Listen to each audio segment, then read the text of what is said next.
Coming up on Torrance Today, community members prepare to honor the nearly 3,000 people who lost their lives on September 11, 2001. The Torrance Art Museum wraps up its latest summer shows this weekend, and the annual Falafel Festival returns, offering lots of Mediterranean flavors to those who love them.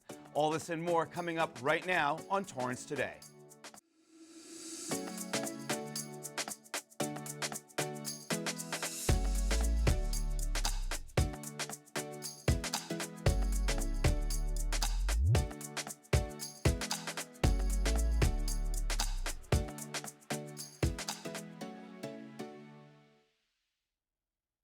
Welcome to Torrance Today. I'm Kirk Lyons. It's 4 p.m. on Thursday, September 7th. I hope your week is wrapping up nicely. Thank you so much for joining us. Here's our first story. This Monday will be the 22nd anniversary of the 9/11 attacks, a day when millions of Americans across the country will pay tribute to the nearly 3,000 people who lost their lives that day. A couple of Torrance teens started an annual tradition 4 years ago, commemorating the tragedy with a display of flags at one of our city's parks. Here's a look at last year. As always, we get a really warm reception here at Seaside Heroes Park, and a lot of people have been just coming out to help, so it's been really nice. It's just like one of those events that I think is so important to remember because so many people were really changed by the event, and so many people were touched by the event. I also think that reminding people of a time in American history where we were all very unified is really important. After 9/11, a lot of people sort of rallied together and communities rallied together in order to support the people affected. And I think that reminding people of that sort of sense of community and that sense of generosity and kindness that we were willing to extend to one another is really important. I also think that a lot of people, especially young people, don't understand the scope of the event itself. And so a part of what this is meant to be is an educational tool because kids, you say 3,000 people and they don't know what that means.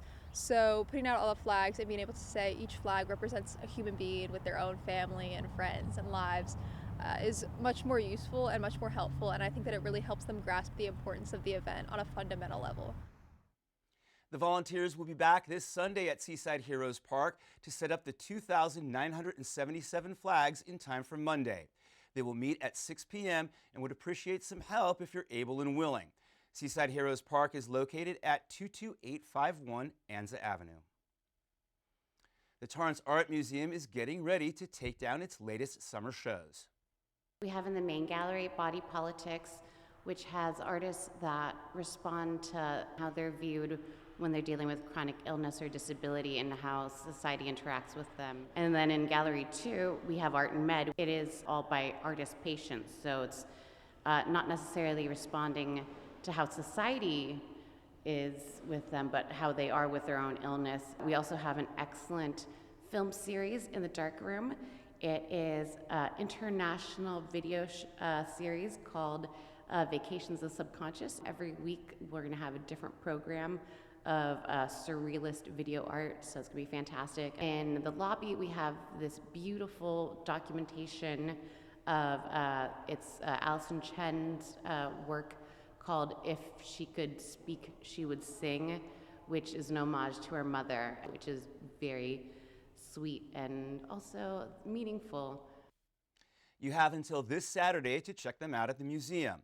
As always, volunteers help make shows like these successful. If you have some extra time on your hands, consider becoming a docent or an assistant preparator. For more information, visit torranceartmuseum.com/volunteer. Another blood drive takes place this week in an effort to boost our regional supply for those who really need it. Providence Little Company of Mary Medical Center is teaming up with the American Red Cross to host a drive tomorrow, September 8th, from 10 a.m. to 4 p.m. The hospital is located at 4101 Torrance Boulevard. You can reserve a spot by entering the code LCM Torrance at redcrossblood.org. There is a critical need for blood donors, especially if you're type O positive. Organizers thank everyone who is planning to make the time to help save the lives of others. The South Bay Falafel Festival returns to Old Torrance this weekend. City Cable was there last year to check out the sights, sounds, and smells. We are preparing falafels.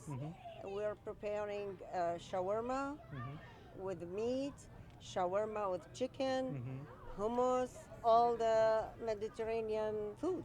I am volunteering for my church, and every year it grows to be bigger and better, and the food gets tastier and tastier. I've been a priest here for 5 years at St. Matthew. And when I arrived here, they would have every year, multiple times a year, a falafel luncheon. And I thought to myself, well, we should share it with everyone else in the community. And so we started expanding it. We first started inviting our neighbors down the street, and it became the Falafel Festival. It's kind of a catchy phrase, Falafel Festival. Expect more dancing, live music, and of course, delicious Mediterranean food and beverages. This event takes place from 11 a.m. to 7 p.m. on Saturday, September 9th at St. Matthew Orthodox Christian Church, located at 2368 Sonoma Street. Admission to the festival is free. For more information, go to st-matthew.net/Falafel Festival. Also on Saturday, the Salvation Army of Torrance will host its annual open house. The event will feature a guided tour of the Torrance campus, including the world-class Hunt Recording Studio and the Crescendo School of Music and Dance. The open house takes place from 10 a.m. to 1 p.m. at 4223 Emerald Street. No RSVP is required. For more information, call 310-370-4515. Business and property owners in downtown Torrance have expressed an interest in adding a layer of safety and security, as well as a more unified brand to attract more people to the area. So the city hired the Urban Place Consulting Group to explore the possibility of establishing a business improvement district, or BID, in downtown Torrance. For those interested in learning more, there will be a meeting taking place on Monday, September 11th at 6 p.m. at the Ken Miller Recreation Center. The meeting will focus on what a business improvement district is and how it may benefit those in the area. The boundaries of the BID and how it functions are primarily determined by the business and/or property owners, so active participation is crucial. A group of Torrance High School graduates from 1973 will host a special 50-year class reunion next weekend and wants more people to join them. City Cable's Kim Edwards has the story. All right, not bad. You got Still one. fits. Will it button? Hey, look at that, man. Mine fits like a glove.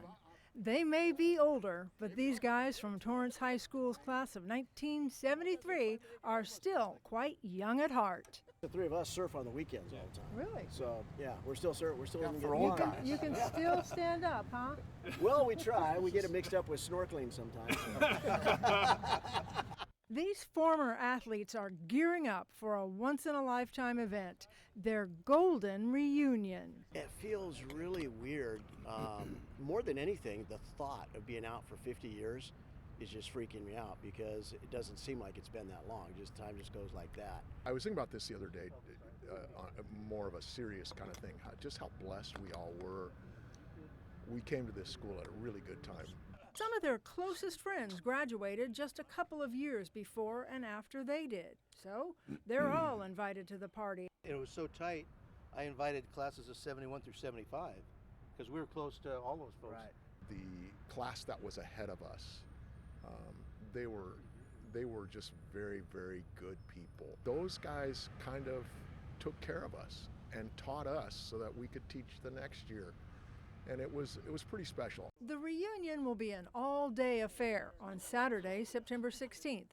The party begins at 9 a.m. at Torrance Park, located at 2001 Santa Fe Avenue. Then, at 6 p.m., the party moves over to Scholb Premium Ales at 2964 Columbia Street. That's going to be fun, just seeing all the old guys and talking about the old times, and that'll be a blast. I'm looking forward to that. These friends spent more than a year planning for this momentous day, which also gave them a chance to reflect on some of their most cherished moments in high school. My senior year, all the guys handcuffed me to a tree, and one of the girls I just started to date was walking by, and it was really embarrassing to be handcuffed to a tree while the girl's walking by. It's awesome. My girlfriend, Annie Roberts, lived right over there, so I would go over there after school. Building looks great. My mother actually graduated in 1951, I think, from Torrance High. Got 4 brothers that graduated from here as well. They hope their former classmates can join them at the park for the reunion. For more information, join the Facebook group called 1973 Charters. I'm Kim Edwards for Torrance City Cable. You can watch this story again on tomorrow's episode of Weekends in Torrance, as well as on the city's Facebook and YouTube pages. Weekends in Torrance continues on Saturday with Torrance firefighters teaming up with the nonprofit Safety Belt Safe USA to provide in-depth training on how to properly install car seats. And on Sunday, National Night Out 2023 brings together community members and Torrance police officers at 6 parks across the city. All this and more on Friday, Saturday, and Sunday, right here on Torrance City Cable. Still ahead, it's Thoughtful Thursday, and we'll tell you about a thoughtful fundraiser coming up this weekend to help wildfire victims in Maui when we come back in 60 seconds.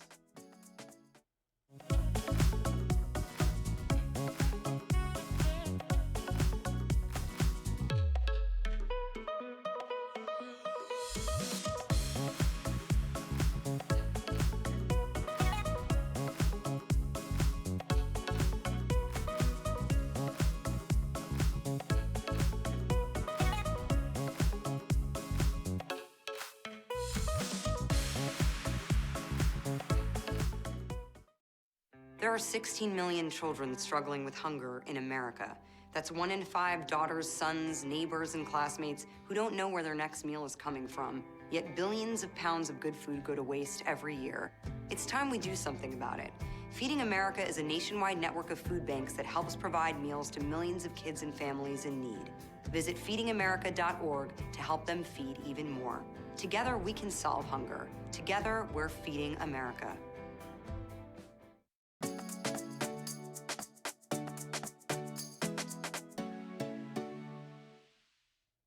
At the end of every episode of Torrance Today, we want to share a positive story that fits the theme for the day.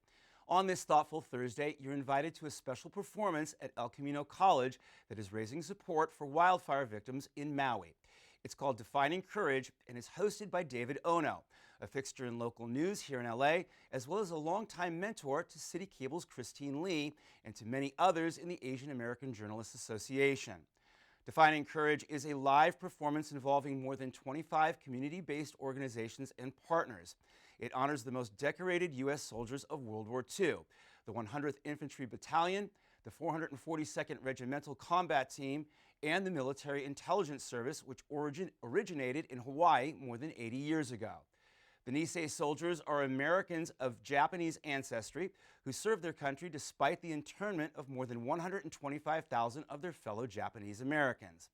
The evening of powerful storytelling takes place on Saturday, September 9th at 7 p.m. at the Marcy Auditorium. 100% of what they raise from the show will benefit the Hawaii Community Foundation's Maui Strong Fund. For more information or to purchase tickets, visit definingcourageshow.com. Well, that's our show for today. Let us know if you have a positive story to tell by emailing us at torrancetoday@torranceca.gov. Thank you for joining us. We'll see you back here on Monday with more news from and for our Torrance community. Have a good weekend.